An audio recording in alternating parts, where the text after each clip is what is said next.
বন্ধুরা, আমি শাগনিকা, তোমাদের স্টে উইথ সৌভিক চ্যানেলে আবারও সবাইকে স্বাগত জানিয়ে আজকে আমার রেসিপি ভিডিওটা এখান থেকে আমি শুরু করছি। আমার আজকের রেসিপি বাচ্চাদের অত্যন্ত জনপ্রিয় পাস্তা।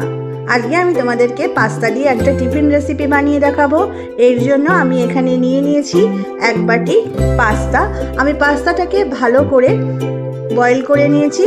তো চলো এবার পাস্তাটা কিভাবে বানাচ্ছি জানতে হলে আমার সঙ্গে থাকো আর দেখতে থাকো। পাস্তা দিয়ে আমি টিফিন রেসিপিটা বানানোর জন্য এখানে আমি নিয়ে নিয়েছি পেঁয়াজ কুচি আর ক্যাপসিকাম কুচি। আর যেহেতু আমি এটা মাশরুম পাস্তা বানাবো সেই জন্য আমি আলাদা করে মাশরুমটাকে এরকম করে লম্বা লম্বা করে কেটে এটাকেও বয়েল করে নিয়েছি। আমি কড়াইতে দিয়ে দিয়েছি সাদা তেল। এবার আমি এর মধ্যে দিয়ে দিচ্ছি রসুন কুচি, দিয়ে দেবো এর মধ্যে পেঁয়াজ কুচি,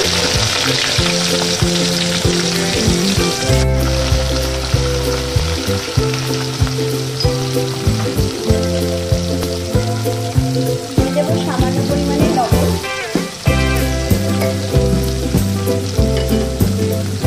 আমি এখানে রসুন, ক্যাপসিকাম আর পেঁয়াজ ভালো করে নরম করে সাঁতলে নেব। এর মধ্যে দিয়ে দিচ্ছি বয়েল করা মাশরুম। যেহেতু এটা প্রথম থেকেই বয়েল করা, তো তার জন্য এটাকে কিন্তু আর বেশি নরম করারও দরকার নেই, বেশি সাঁতলানোরও দরকার নেই। আমি এর মধ্যে দিয়ে দেব বয়েল করা পাস্তাটা।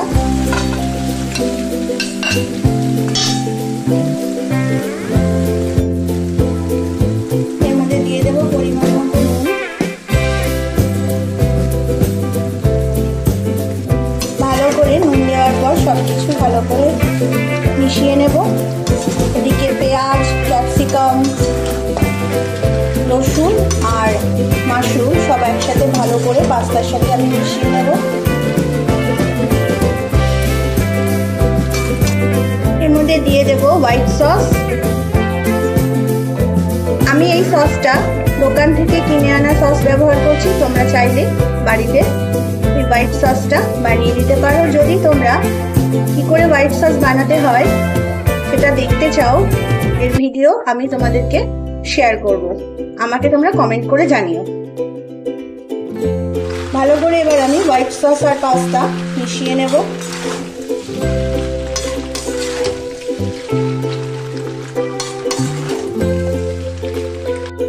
আমি যে পাস্তাটা যে বয়েল করেছিলাম সেই জলটা এবার আমি এর মধ্যে দিয়ে দিচ্ছি।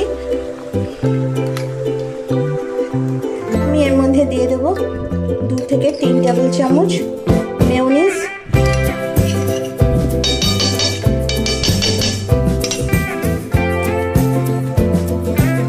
সবকিছুকে ভালো করে মিশিয়ে নেব। হোয়াইট সস, সমস্ত রকম ভেজিটেবলস, মেয়োনিজ সব একসাথে পাস্তার সাথে বেশ ভালোভাবে মিশিয়ে নেব।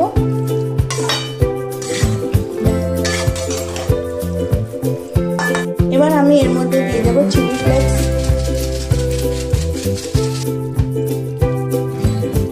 এবার আমি চিলি ফ্লেক্সটা ভালো করে পাস্তার সাথে মিশিয়ে নেব। এবার এর মধ্যে আমি দিয়ে দেবো অরিগানো। অরিগানো পাস্তার মধ্যে একদম মাস্ট। এর মধ্যে আমি দিয়ে দেবো চিজ উপর থেকে।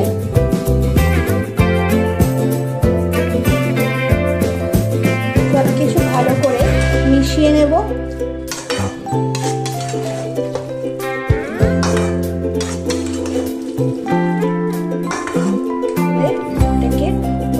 একটুখানি গ্যাস কমিয়ে ঢাকা দিয়ে কিছুক্ষণ রেখে দেবো। চিজটা যতক্ষণ ভালোভাবে এর সাথে মিশে না যাচ্ছে, তারপর গরম গরম পাস্তা রেডি আর সার্ভ করার জন্য। আমার এখানে গরম গরম পাস্তা একদম পরিবেশন করার জন্য তৈরি। আমি ভিডিওর শুরুতে বলেছি এটা কিন্তু বাচ্চাদের জন্য আজকে আমি রেসিপিটা বানাচ্ছি, কিন্তু বাচ্চাদের জন্য হলেও এটা কিন্তু বাচ্চা থেকে বড় প্রত্যেকের জন্য ভীষণই একটা লোভনীয় রেসিপি। তো তোমরা আর দেরি না করে এরকম একটা রেসিপি বাড়িতে চটপট করে রেডি করে ফেলো। আর আমাকে অবশ্য কমেন্ট করে জানিও তোমাদের রেসিপিটা কেমন লাগলো। আর বাড়িতে তৈরি করতে একদমই ভুলো না। আজ এই পর্যন্তই। আসবো আবারও একটা নতুন রেসিপি।